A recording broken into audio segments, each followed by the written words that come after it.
Stop made by number 6, Devontae Wright. Proud to support the Alabama.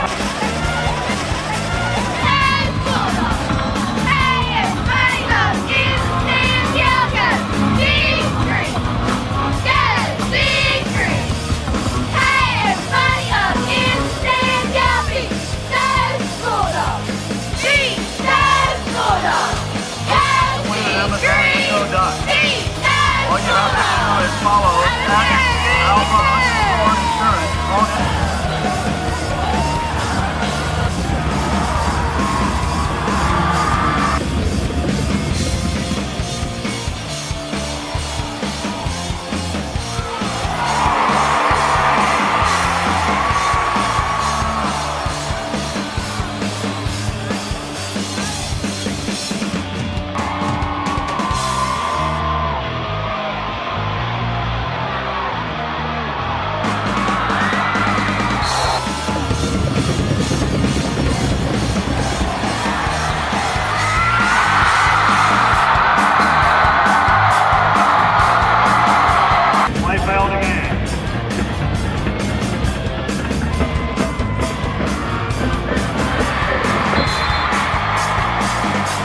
First quarter, Wilmington 3, Piedmont 0.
with you, huh?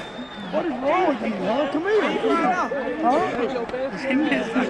Huh? They missed the ice bath, didn't they? They did. They missed me. They got me a little bit. They got me a little bit.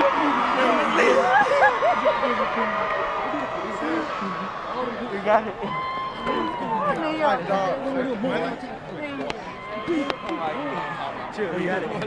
He got it.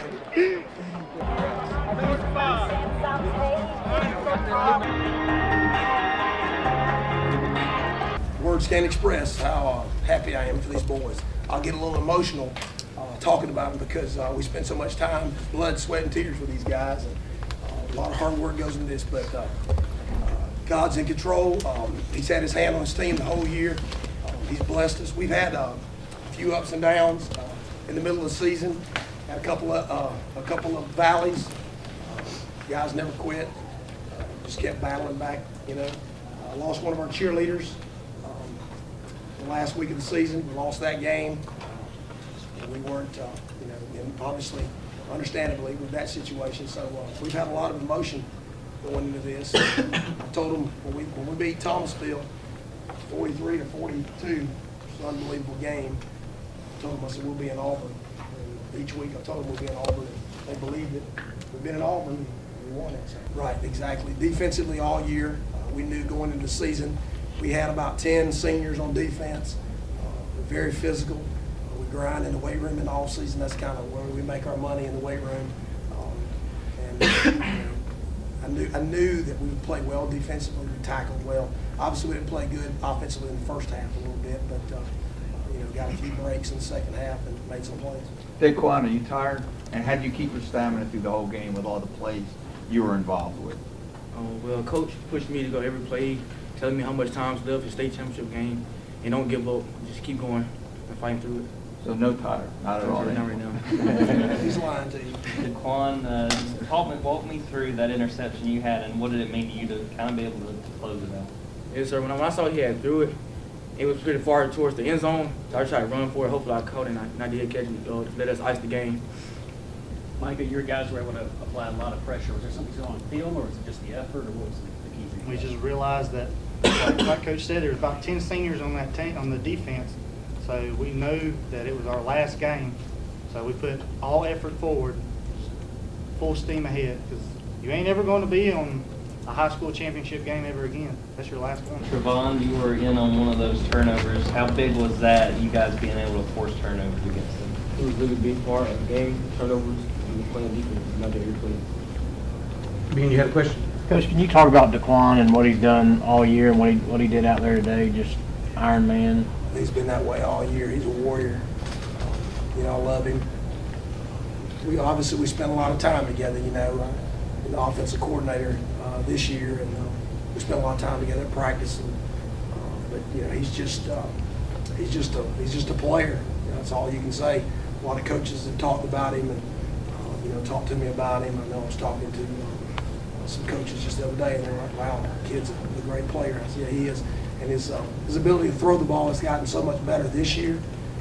We've had some really good receivers too that can throw the ball too. So he's a great young man, and I'm just really proud of him.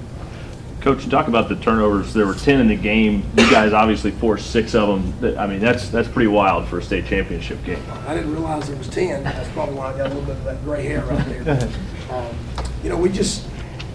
I thought I made a stupid call down there on the goal line one time, and we got down there and should have scored one early in the first half, and we threw the interception and they ran it back. Pretty good number 9 ran it back for them. Turnovers were obviously a big part of the game, but we just believed and just kept fighting. Question right here. Yeah, Doug, is that typical for Daquan? I mean, before your last possession, you ran 58 plays, I think, and he had 35 runs and 13 passes. Is that more than his normal, or is that typical, or was it just in his hands today? Normally we rotate guys in and out sometimes there. We rotate his brother and their son, Devontae, and then obviously Deshaun Odom, we usually rotate him in there when we need to, when he's getting a little tired. We run him several plays, but he separated his shoulder last week, and again against Providence Christian. And we didn't know, he didn't really practice much this week. We didn't know that he was a game time decision, basically is what